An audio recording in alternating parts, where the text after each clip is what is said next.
गांव का नाम था धर्मपुर। घने जंगलों से घिरा हुआ यह गांव बाहर से शांत और साधारण लगता था, लेकिन इसके भीतर कई रहस्य छुपे थे। गांव के बुजुर्ग अक्सर कहते थे कि इस गांव में ऐसी ऐसी घटनाएं हुई हैं जिन पर विश्वास करना मुश्किल है। रात ढलते ही लोग अपने अपने घरों में दुबक जाते थे और अंधेरा फैलते ही सन्नाटा पूरे गांव को निगल लेता था।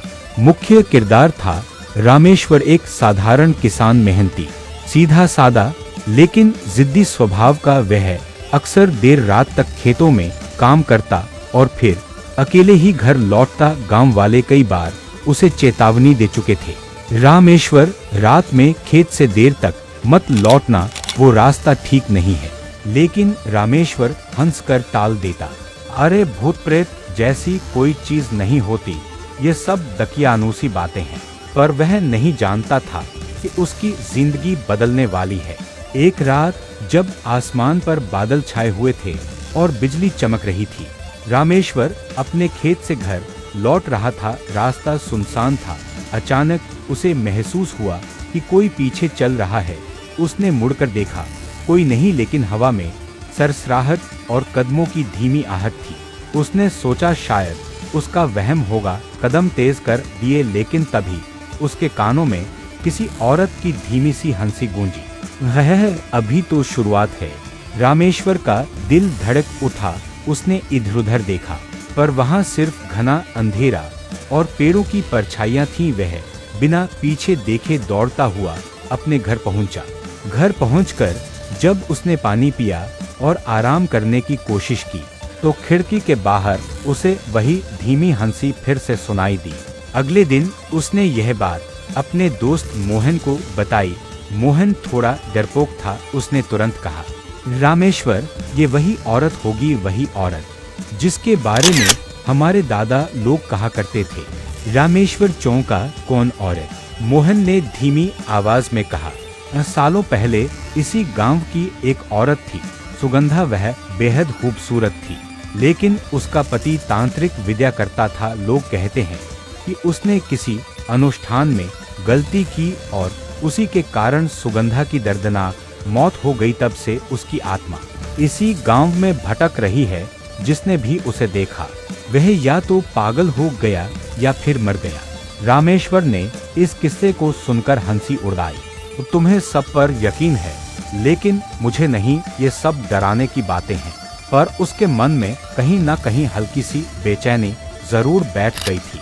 2 दिन बाद फिर वही घटना घटी।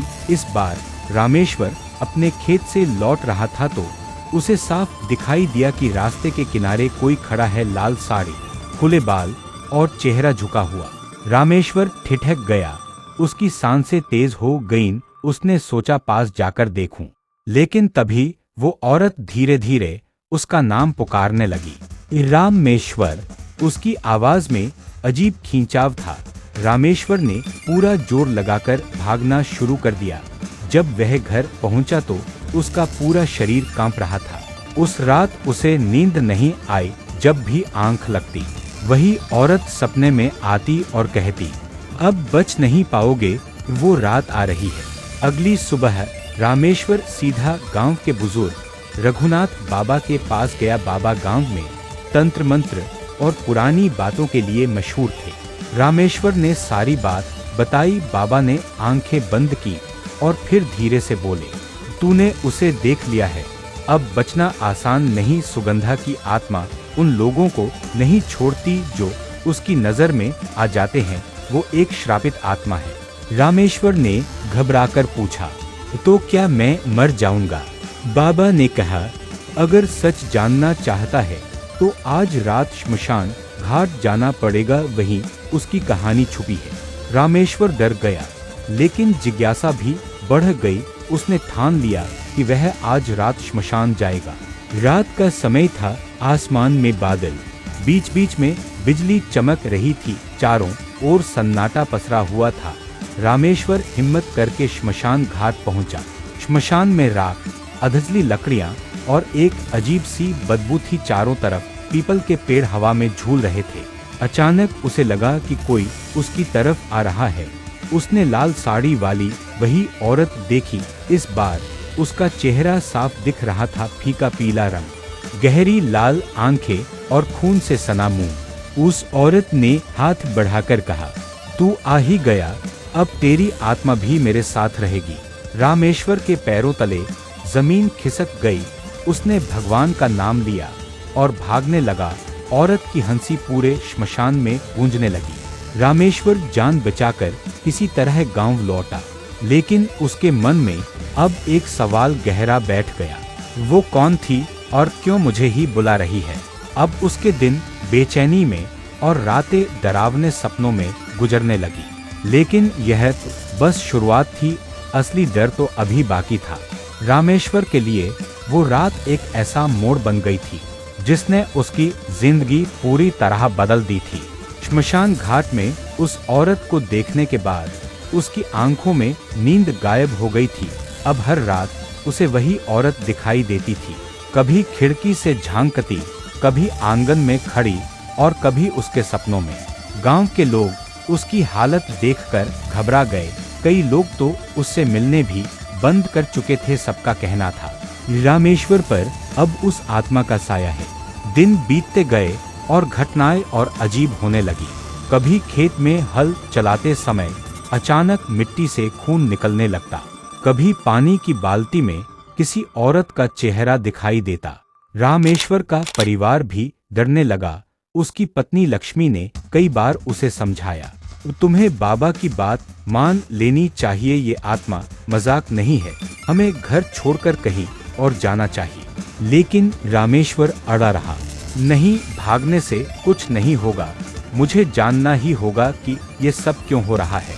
रामेश्वर दोबारा रघुनाथ बाबा के पास पहुंचा। बाबा उसे देखते ही बोले, मैं जानता था तू वापस आएगा। सुगंधा तुझे क्यों दिख रही है? इसका कारण तेरे अतीत में छुपा है।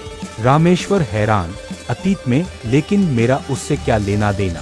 बाबा ने अपनी आंखें बंद की और मंत्र पढ़ने लगे। कुछ देर बाद उन्होंने गहरी सांस ली और कहा, तेरे पिता ने सालों पहले सुगंधा के पति से दुश्मनी की थी।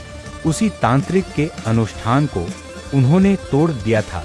सुगंधा की मौत का कारण वही बना था। अब उसकी आत्मा बदला चाहती है और तू उसका निशाना है। रामेश्वर के पैरों तले जमीन खिसक गई। लेकिन मैं तो बेगुनाह हूँ, बाबा बोले। सुगंधा के लिए तू उसी खून की कड़ी है। अगर सच जानना चाहता है तो तुझे उसके अधूरे अनुष्ठान की जगह पर जाना होगा, वही तुझे सब बताएगी। बाबा ने उसे रास्ता बताया। गांव के पीछे घने जंगल के बीच एक पुराना खंडहर है, वहीं सुगंधा और उसका पति रहते थे और वहीं उसने आखिरी सांस ली थी। अगली रात लालटेन हाथ में लिए रामेश्वर उस जंगल की ओर बढ़ा। पेड़ों के बीच अजीब सी सरसराहट थी, दूर से उल्लू की आवाज आती। रास्ता जैसे जैसे गहराता, वातावरण और भयावह होता गया। अचानक उसे लगा कि कोई पीछे पीछे आ रहा है। उसने मुड़कर देखा, अंधेरे में सिर्फ दो लाल चमकती आंखें दिखाई दी। उसका कलेजा मूंद को आ गया। उसने कदम तेज कर दिए। कुछ देर बाद वह खंडहर के पास पहुंचा। टूटी दीवारें, झुके हुए दरवाजे और चारों ओर सूखी पत्तियां, जैसे यह जगह सदियों से वीरान हो। रामेश्वर अंदर गया। अंदर का माहौल बेहद ठंडा था। दीवारों पर अजीब अजीब चिन्ह बने थे, शायद पुराने तांत्रिक मंत्रों के। अचानक उसे हवा का तेज झोंका महसूस हुआ। लाल साड़ी वाली वही औरत उसके सामने खड़ी थी। इस बार उसका चेहरा और भी डरावना था। आंखों से खून बह रहा था और उसकी मुस्कान हड्डियां तक जमा देने वाली थी। उसने कहा, आ ही गए, मैंने तुझे पुकारा था, तेरा खून ही मेरा बदला पूरा करेगा। रामेश्वर कांपते हुए बोला, मैंने तुम्हारा क्या बिगाड़ा है, मुझे छोड़ दो। औरत ने चीखते हुए कहा, तेरे खून में वही दोष है, तेरे बाप ने मेरा जीवन छीना था, अब तू उसकी सजा भुगतेगा। इतना कहते ही उसने अपने हाथ फैलाए और उसके लंबे नुकीले नाखून रामेश्वर की ओर बढ़े। रामेश्वर पीछे हटने लगा, लेकिन उसके कदम भारी हो गए, मानो जमीन ने उसे पकड़ लिया हो। तभी अचानक पीछे से किसी ने जोर से मंत्र पढ़ना शुरू किया। वह उसका दोस्त मोहन था, जो उसकी तलाश में पीछे पीछे आया था। मोहन ने हाथ में बाबा का दिया हुआ ताबीज पकड़ा हुआ था। ताबीज चमक उठा और औरत चीख मारकर पीछे हट गई। उसकी चीख से खंडहर की दीवारें हिलने लगी, हवा आंधी की तरह बहने लगी। सुगंधा ने गुस्से में कहा, तुम दोनों मुझे रोक नहीं सकते, ये तो बस शुरुआत है, असली रात अभी आनी बाकी है। इतना कहकर वह अचानक गायब हो गई। रामेश्वर और मोहन किसी तरह बाहर निकले। दोनों के चेहरों पर पसीना था। रामेश्वर बोला, अब मुझे समझ आ गया, ये सब किसी एक डरावनी आत्मा की कहानी नहीं है, इसके पीछे कोई बड़ा राज छुपा है। मोहन ने सिर हिलाया। बाबा ने कहा था न, सुगंधा का अधूरा अनुष्ठान जब तक वह पूरा नहीं होता उसकी आत्मा भटकती रहेगी, लेकिन अगर किसी ने उस अनुष्ठान को पूरा कर दिया तो। रामेश्वर सिहर उठा, तो शायद पूरा गांव खतरे में आ जाएगा। उस रात रामेश्वर को एहसास हो गया कि यह सिर्फ उसकी लड़ाई नहीं है, यह गांव की लड़ाई है। और अगर उसने सच नहीं जाना तो अगली वो रात पूरे गांव को निगल लेगी। उस रात के बाद से रामेश्वर को चैन नहीं मिला। नींद जैसे गायब हो गई थी। आंखें बंद करते ही वही औरत सामने आ जाती, लाल साड़ी, खून से भीगा चेहरा और उसकी डरावनी हंसी। गांव वाले भी अब उससे कटने लगे थे। कई लोगों ने तो यह अफवाह फैला दी थी कि रामेश्वर के पास अब सुगंधा का साया है और जल्द ही उसका अंत होने वाला है। रामेश्वर के दिल में डर था, लेकिन उसके भीतर जिज्ञासा भी थी। उसे जानना था कि आखिर उस अनुष्ठान का रहस्य क्या था। अगली सुबह वह मोहन के साथ फिर रघुनाथ बाबा के पास पहुंचा। बाबा ने दोनों को देखते ही कहा, तुम दोनों उसके खंडहर तक पहुंच चुके हो। इसका मतलब है कि अब वो आत्मा और ताकतवर हो गई है। रामेश्वर ने घबराकर पूछा, बाबा मुझे सच सच बताओ, ये अनुष्ठान क्या था? बाबा ने गहरी सांस लेकर कहा, सालों पहले सुगंधा का पति काली तंत्र साधना करता था। उसने अमृत पाने का प्रयास किया। इसके लिए बलि चाहिए थी और वह बलि उसकी अपनी पत्नी थी, लेकिन तेरे पिता ने उसे रोका। उसका अनुष्ठान अधूरा रह गया। सुगंधा की मौत तो हो गई, लेकिन उसकी आत्मा अधर में अटक गई। अब वो आत्मा और उस अधूरे अनुष्ठान की ऊर्जा एक साथ गांव पर मंडरा रही है। रामेश्वर ने पूछा, तो इसका अंत कैसे होगा?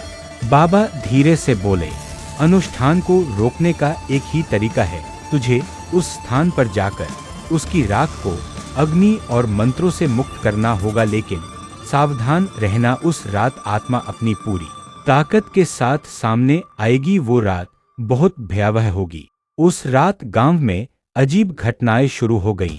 कुएं का पानी लाल हो गया। मंदिर की घंटियां अपने आप बजने लगी। औरतें अचानक बेहोश होकर अजीब आवाजों में बोलने लगी। गांव वाले घबराकर बाबा के पास पहुंचे। बाबा ने सबको समझाया, ये संकेत हैं, वो रात करीब आ रही है।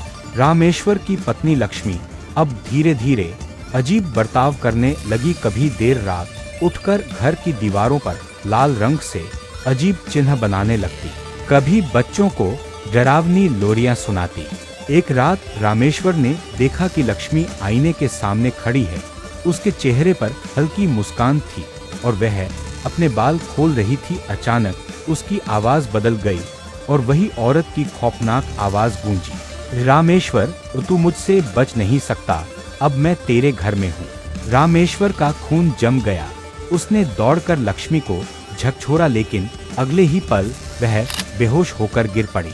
रामेश्वर ने ठान लिया कि अब और इंतजार नहीं। उसने मोहन और बाबा की मदद से दोबारा उस खंडहर में जाने का निश्चय किया। तीनों रात को जंगल में निकले। हवा बेहद ठंडी थी, मानो पूरा जंगल उनकी सांसें रोक रहा हो। जैसे ही वे खंडहर पहुंचे, बाबा ने मंत्र पढ़ना शुरू किया। दीवारों पर बने चिन्ह लाल रोशनी से चमकने लगे।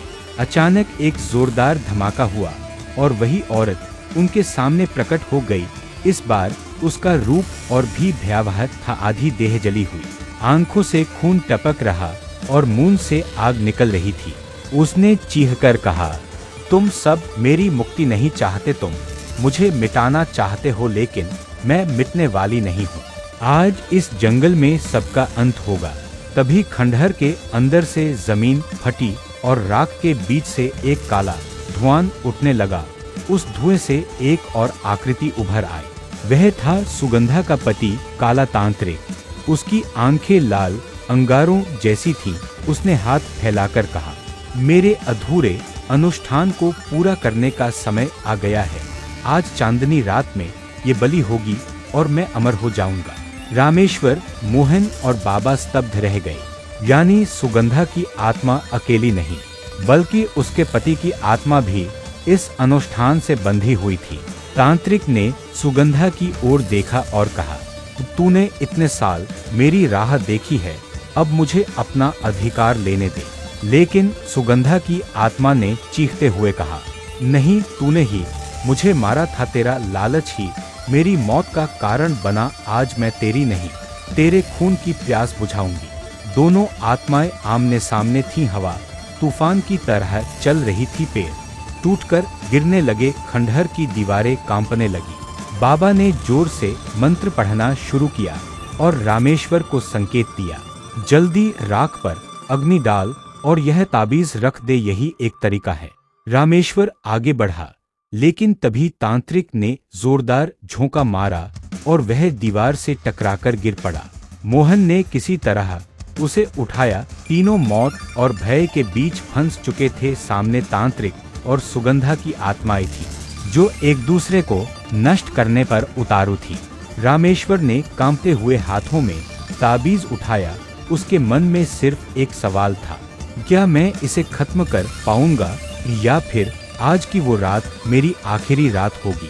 खंडहर के बीच तूफान की तरह हवाएं चल रही थी। मिट्टी, राख और टहनियां उड़ रही थीं। चारों ओर लाल धुआं फैला हुआ था। बीच में आमने सामने खड़े थे सुगंधा की आत्मा और उसका पति काला तांत्रिक। रामेश्वर, मोहन और बाबा चारों तरफ चक्कर काट रहे थे। हवा इतनी भारी हो चुकी थी कि सांस लेना भी मुश्किल हो रहा था।